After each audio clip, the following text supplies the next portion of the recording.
Let's talk about Jim Jefferies. You and Karen, your wife, have sent a cease and desist letter to him demanding an apology. Yeah, she got him to basically apologize and say that he was going to rephrase what it was that he said and say it differently. Because the way he said it, as you heard it, it was defamatory. Welcome to Two Angry Men. I'm Angry Harvey Levin. Yes, and I'm very, very angry, Mark Geragos. I'm so excited about this one. I think this is so much fun. I got to tell you, we both have connections to the Village People, different connections, but I love the Village People. I am so into them. God, I mean, Mark, it just brings me back and makes me feel young. Well, we have a very special guest who also doubled as a erstwhile client of mine, and I will remind him of what I told him when I last saw him, which was going on 20 years ago, I think. Yeah, one of the Village People, the key guy we're going to bring in a minute, Victor Willis. But let's kind of set this up. So so Victor and his wife Karen have sent comedian Jim Jefferies a cease and desist letter, basically saying, take it back or we're going to sue you. And it has to do with the resurgence of Y.M.C.A. and what some people think it means. So this is what Jim said on the At the Moment podcast that created this legal brouhaha. The Village People, like what they've done for a buck, right? Let's be honest. What is the Y.M.C.A. song about? It's about dudes getting f***ed in a hostel? It's f***ing in showers in a hostel, right? When you're a young man who's been kicked out of your home, there's a place you can go. I said, young man, when you're short on your day. And everyone, all these right-wing people are dancing around to basically a song about bumming in the shower. Yeah, there's a lot of conservative people who go, all this gay propaganda's everywhere. And then they go and clap the Village People and Trump dancing with them. Yeah, and then they come out. Now, they're five gay guys of different races. Yeah. And they're like, they shouldn't typically been voting for Trump, right? But that's their payday. They're back in the charts. They're making a lot of money again. They get to do a big concert. So they've sold their soul a little bit, right? Well, maybe even the Village People understood that inflation had gotten out of control. And they got rid of the Indian, didn't they? Have you seen how expensive? Oh, the Indian was still there? He was there. There was a guy in a headdress. There was a guy there. Oh, we still had the Indian headdress? I don't know if it's the same guy, but there is a guy in a headdress. No, it wasn't Indian. It was Vivek Ramaswamy. Oh, I was gonna be the sixth member of the Village People, but I was just gonna do one of those hats with corks on it from Australia. Okay, so number one, Victor Willis is straight, as Jerry Seinfeld would say. Not that there's anything wrong with it, but I don't think that's the gripe that they have. They are really pissed off that they are calling this a code for sex. That's what they're saying, essentially, right? I mean, that's what you heard, right? Clearly what I heard, and it's funny when we talked to Victor, I'm going to test his memory because I represented him, I think 20 years ago, and we actually had this discussion back then 20 years ago. He may not remember, and I don't want to reveal attorney-client, but I'll ask Victor if he remembers. About this? About this issue? About this issue. You're kidding me. I didn't know that. Yeah. You're kidding me. I was curious back then. Look, remember, this was... I would be careful with the word curious. not that there's anything wrong. Okay, let's bring him in. This is, we're so happy to have Victor Willis, the lead singer of the Village People, on. Victor, welcome. Hello, Harvey. Hello, Mark. Victor, it's been a long time, 2 decades. Can you believe 20 that? years or more. I don't know if you remember, Victor, but it's ironic, I suppose, that you're here today to talk about something. We did talk about this in San Mateo 20 years ago because I was curious back then with Harvey. Nothing wrong with that. About what? What was it about? The question basically dealt with the situation about being able to, well, Victor basically, I mean, you don't look like, you don't act like, are you straight? Are you gay? I mean, what's the deal? What's the, I mean, you can tell me, that's between me and you. You asked me if I was smoking something, as I remember. Yeah, I do. Well, I asked him, was he high or something, asking me something crazy like that. Let's talk about Jim Jefferies. So he is essentially saying Y.M.C.A. is code for sex, for gay sex at the Y. You and Karen, your wife, have sent a cease and desist letter to him demanding an apology. So kind of get into it because, look, Victor, we've had you on TMZ Live before, and we've talked about whether Y.M.C.A. is a gay anthem, whether the group itself is kind of telegraphing that. But this goes beyond that, and this has to do with code for sex. So tell us what the gripe is. Well, he went over the line with the defamation of the particular song when he got into saying that it had to do with men having sex in the bathroom. And if I'm sure you've heard and listened to my lyrics, there's nothing in my lyrics that says anything about that, about men having sex in the bathroom. I don't care about anybody calling it an anthem. They can call it a gay anthem. They can call it's an anthem, period. It's an anthem to me, to a lot of people. So that was not going overboard. It was overboard when he decided to say that it had to do with men having sex in the bathrooms. That's what the Y.M.C.A. song was about. That was stepping over the line. So we approached him. Karen approached him with it, and he apologized and said he was going to correct it or whatever. So that's something that is being taken care of by her legally. Wow, that's pretty good. I hypothetically, if I were representing somebody who said it, I would make the argument that it's not defamation, but you got him to relent. That's a tribute or hat tip to Karen. Yeah, she got him to basically apologize and say that he was going to rephrase what it was that he said and say it differently, because the way he said it, as you heard it, it was defamatory to me and to a lot of people that heard him say it. It was saying things that the song had nothing to do with. There was the words "the bathroom" are not even in the song, and having sex was not in the song. So it was going over the line. So let me be devil's advocate for a minute, because I'm just fascinated by this. Look, I was in my 20s when all these songs came out and loved them. And I will tell you, right, it was 50 years ago. It was a long time ago, but I mean, I still remember it so much because I love the Village People. I mean, you're on my phone. I listen to you all the time, Victor. So I love your music. I remember back then in the gay community, there was this, it's almost a double entendre. And I actually pulled some of the lyrics. And I mean, I get it that on the surface level, it could mean anything. But, they have everything for young men to enjoy. You can hang out with all the boys.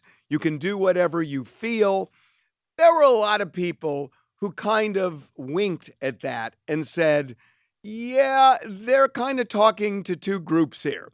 They're talking to straight people about maybe, just playing basketball, and maybe they're talking to the gay community where they can have a laugh about something else. Well, that was something that I credited myself on, was writing songs with what was called a double entendre. Basically, I would write a song to where you could take it any kind of way you wanted it. If you were straight, you could take it with the lyrics for somebody straight, or if you were gay, you could take it for somebody gay.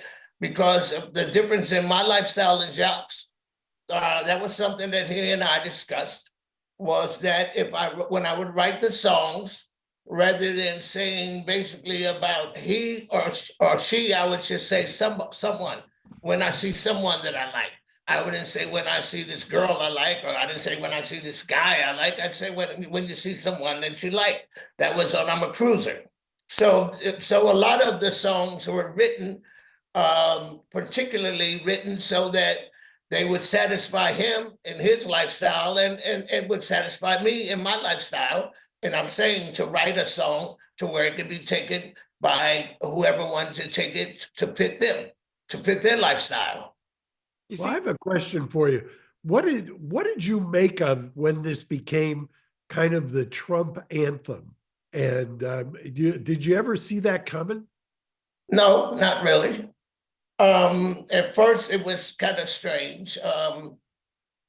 I didn't really, I got so many complaints and so many people calling me, which was basically from the gay community that were complaining about me allowing Trump to use the songs, which is something that I think Harvey, I think Karen sent him something letting him know about the percentages of our audiences. For example, the gay community, for example, when we look at the record sales and how many people come to our shows, there's like 10% of a gay community that have been coming to my shows, and I've been there almost 10 years now. That's shocking. That's shocking to me. That's yes, just shocking. There's been, you would think it has been 60%, 60% of straight white women and 30% of straight white men. So there are more. So there are 3 times the number of straight white men than gay men. And gay men that come to the Village People concerts. What? And we have that. We know who comes. We know who comes to the shows. One of my best friends, a cowboy in the group. I mean, he has a different lifestyle than me. And like Karen said, she asked him, she says, like, what do you see out there? He says, well, like, I only see a couple of the people that are in my lifestyle. He says, and I would know them. So, and when she's done the research on it, like I said, it's been 60% of white women, 30% straight white men, and 10% of gay men, and maybe 1% or less of Black people that have come to the Village People shows in the last 2 years. This is really kind of a sexuality Rorschach test, is the Y.M.C.A. attendance. It's shocking to me. Well, it seems like the number one, the white women like men, and the husbands like their wives that like men. Okay, so that's how that goes. Okay, but look, that's 90%. I'm just going to lay it out here. Harvey's disagreeing, by the way. Well, no. I'm not. I can't disagree on the numbers, but I've always wanted to compliment you on something, and I've always thought, he's not going to receive it well, but I'm just going to do it. I think you are one of the most brilliant marketers that I've ever seen. And because of that, you obviously knew that when you dress somebody up as a cop and you dress somebody up as a construction worker and on, and you have songs like Macho Man, which, just body, want to feel my body. You can best believe that he's a macho man. Glad he took you down with anyone you can. You got to know, by the way, hey, you got to know that it's going to be received that way, but you kind of have the double entendre going. So to me, it's just like brilliant marketing, but I kind of feel like you're offended by that. Oh, no. Macho Man, for example, the first album that was written was not written by me. And it was written to celebrate basically the gay community, because this is what Jacques' first idea was. I had no idea that this was what it was about. I was an actor on Broadway, and I was doing a gig to make me some money at that point. And I didn't even know I was just singing the songs, And it turned out that even Jacques, before he had passed, by the time we noticed the first album hadn't even gone gold until I had taken over the second album, and Jacques and I said, look, we have to broaden our spectrum on these songs. It can't, because you're limiting them by making it to just one particular group. So then when I wrote Macho Man, that's when the group actually blew up. That's when the first album, I got to go for the Macho Man album, and then San Francisco Hollywood got the first album, got a gold album. Yeah, but Macho Man is hardly a straight anthem. No. Well, actually, Macho Man basically was, for me, I was being very arrogant. When I was talking about body, I was saying, body, want to feel my body, want to touch my body. It's too much my body, check it out. Don't you doubt. Talk about my body, turn it out, my body. I'm like, yeah, this is it. This is it, my body. So that's what Macho Man was basically about. When that body is so hot, love to pop it, made by God, it's so good. All these things, I was being arrogant as a male, saying, check out my body. Got to be mucho macho, baby. This is what I was saying. So I don't know. I mean, it ain't. I don't know how you can say it ain't. It sure ain't gay to me. I mean, I wasn't talking about being gay. You were celebrating your Adonis-like physique. I was talking about my body. Exactly. Hey, I want to ask you about the inauguration. I couldn't wait to watch you guys, and I noticed that, and maybe I'm wrong here, but you didn't get close to Trump. You weren't really interacting with Trump. He was kind of doing his thing. You guys were doing your thing. Was that intentional? Because I just wondered, my sense was maybe your politics don't align because you had such problems with him in the past that you're going to do the inauguration, but it's not like you are, checking all the Trump boxes. Well, I was being respectful, basically, to the president. What I did was, when I walked up to him, I just shook like I would shake anybody's hand. I mean, as a man, I just shake your hand. I mean, I wasn't gonna hug him. You see what I'm saying? It was just like, how you doing, sir? Thank you, I appreciate it. Thank you for inviting us, etc. I was just being respectful to him. At that point, my mind I wasn't thinking about, oh, well, what you did as a president or what I like or what I don't like. I mean, I was thinking about getting ready to go and perform and do my song. That was what was on my mind. I mean, other than that, I didn't have any thoughts about anything about Trump or good, bad, or in between. Did you get pushback for performing? Oh, yeah. I mean, I had thousands of comments on my Facebook. But I mean, they were coming from most of them were coming from the gay community. And they were basically at that point claiming like they were the ones that made me famous and that now I was turning my back on them. And it was a shame on me and I must have needed the money and must be selling out and all this stuff. And they would never listen to my songs again. And they were going to take me out of their playlist and all of this. I mean, I got hundreds of that, Then I got thousands of people saying, thank you, that we appreciate the fact that you just went on and just performed the song because that's what you do. That was what I was doing it for. It was music.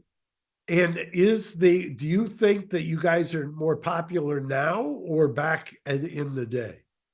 I think we're probably more popular now because I got a lot of people saying, for example, that when they heard the song, they were like Harvey, they were youngsters, and then now their children weren't alive when I did these songs years ago, and now they get to hear what the songs were and get to enjoy them, and that they thanked me for the fact that the new generation got to experience something that they experienced, and the new generation loved it.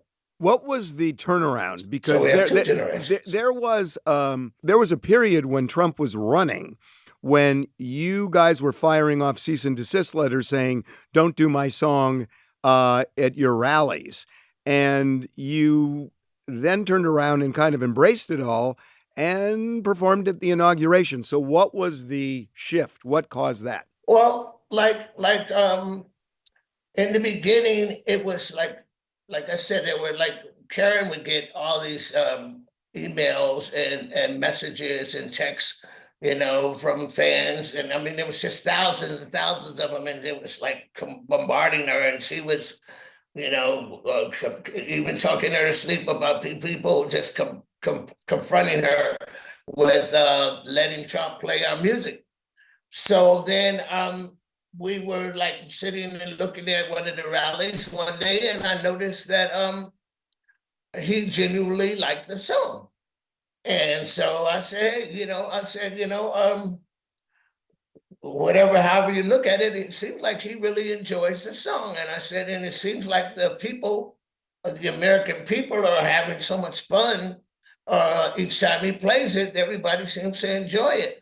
And I said, and all these other artists are like telling him, no, cease and desist, cease and desist. And so I said, well, no, why don't you contact BMI and just tell him like to let him keep his political use license and let him use the song. And I was basically glad I did, So I don't remember, Victor, did you at the inauguration do the Trump style dance with it? No, no. Have you ever done the Trump style dance? No. Okay. I haven't. Does it bother you that does it bother you that your dance from Y.M.C.A. has now been co-opted? Oh, I mean, Trump does what Trump does. As you know, Trump does whatever he wants to do. I'm not trying to imitate him, and he hasn't tried to imitate me. So it doesn't matter, as long as it works for him. It's just like dancing. If people get on the dance floor, everybody dances different and doing different steps and different moves at different times. Oh, you're doing the Trump thing right now. I just saw you do well, it. I'm just saying. I'm just saying. At this point, see what I'm saying? I was doing it naturally. I mean, on the dance floor, people, I could be doing this if I wanted. You know what I'm saying? It works. It just depends. So it doesn't disturb me that he does whatever he wants to do, because when I get on the dance floor, I dance just like me. I don't dance like anybody else, and that's his way of expressing himself. Fine, and if people want to do that, fine. You that's the way it is. You said something really interesting. You said that you've been getting a slew of emails from people who were saying you kind of turned your back on the gay community and everything else. And, it's interesting that you're getting such a reaction from the gay community, yet you say that only about 10% of the gay community buys your records and whatnot. So are you upset about that? Are you upset that a lot of people in the gay community are pissed off? Like I said, 90% of other people are buying the records and are coming to the shows. So, it's a lot of people that are always gonna say things. They're not gonna say it to your face. People when you gave them a chance to put their hand to a pen or to type something on a piece of paper and send it to you and tell you, you're full of this and that. I hope you drop dead in your sleep and all kind of crazy stuff. Those are things that people will say they'll say it on a piece of paper or whatever. They'll never, and probably half the people that said they weren't going to watch us at the show, at the inauguration, they were probably the first ones glued to their televisions, I don't care. Very sage words, because I found the same thing. It just depends on who the keyboard warrior is attacking on at what point. So I hear you. Well, that's all. Hey, Victor, I got to tell you something. You got to hire Mark Geragos again, because there has been a crime committed. You've been robbed, and Geragos is your man. You guys were not nominated today in the Rock and Roll Hall of Fame, and you should have been. Wow, that is a crime. We were going to the Rock and Roll Hall of Fame, Karen and I, and we were at the airport, and our flight got canceled the last time. But they have our costumes in the Rock and Roll Hall of Fame with the fame windows and all that stuff, but they've never nominated us for it. So that's something that she and Mark can talk about if they want to. I was kind of kidding on that, but yeah, I don't know. I love it. It's a great place. You should be in it. You should be in it. And I looked at the criteria yesterday. You check all the boxes on the criteria.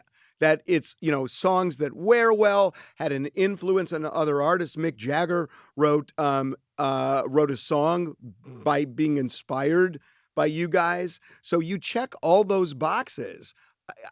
It's going to happen, Victor. If not in my lifetime, next lifetime, who knows? It'll come about eventually. Well, look, we so appreciate you coming on.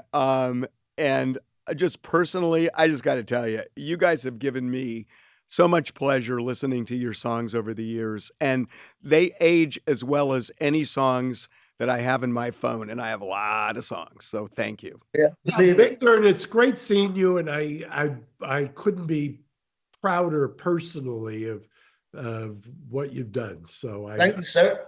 Good to see you again. Good to see you. You look good, you know. I'm going to say the same to you. I've seen you over the years. I've seen you over the years on different things, taking care of your business. So I'm glad to see that you're still taking care of your business. And hopefully you get into the Rock and Roll Hall of Fame while we're both still vertical, and I'll come watch you. I'll do that. Appreciate it. Yeah, the clock's ticking for me too, Victor. So do it fast, please. Okay, we'll see. Okay, guys. Mark, I will see you next week. And Victor, thank you so much. Thank you. Thanks again to you, Harvey. Thanks, Mark. See y'all both. Take care of yourselves. Bye, guys.